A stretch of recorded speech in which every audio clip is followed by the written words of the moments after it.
so much of this week has just been filled with a lot of insight into research that went beyond what I'd assumed or knew was out there. And you brought up a great point in one of your sessions, which was that a mentor needs to be crazy about a kid in order for it to be effective. So I'm just wondering if you could talk a little bit more about what that means and how to translate being crazy about a kid into practice.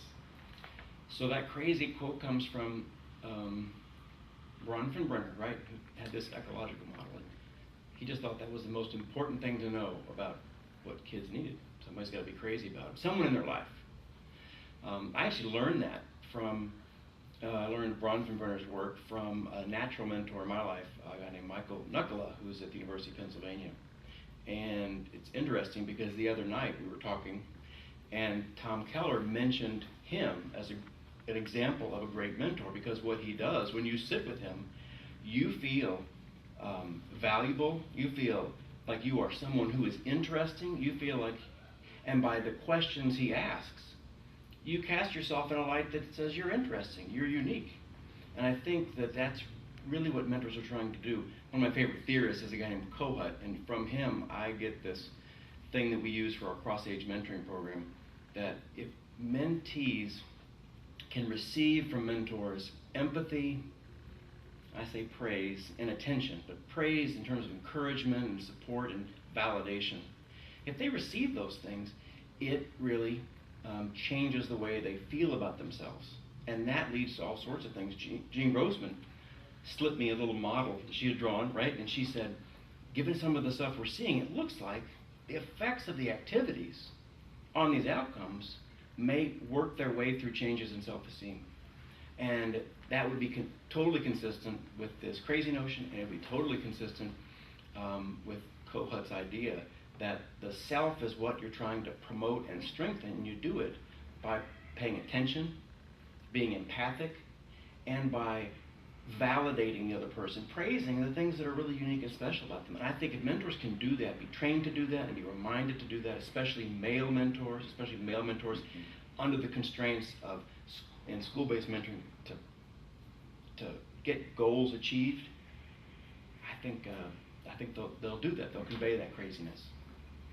And, that goes back to another thing that you were talking about. There may be some instances where men may not be the only mentors that are ideal for mentees. And I don't know if you could talk a little bit more about that in terms of their characteristics and kind of their approach. Well, I'll probably get in trouble for this, but I was just talking with Keoki Hansen, who's the director of research for Big Brother, Big Sister, and she was looking at some of the data they have, and she was showing me how they're finding boys who have female mentors begin to value their mothers more. Now, it's sort of funny, because we always think about Big Brother, Big Sister starting with Coulter saying we need to get father-like figures for these boys. And yet over the time, mentoring has become a more relationally, some have said this week, feminine model. And so I think we just need to get away from this idea that we need more male mentors and be more appreciative of the female mentors. Our data suggests the female mentors have as big or perhaps a bigger effect with Latino male mentees.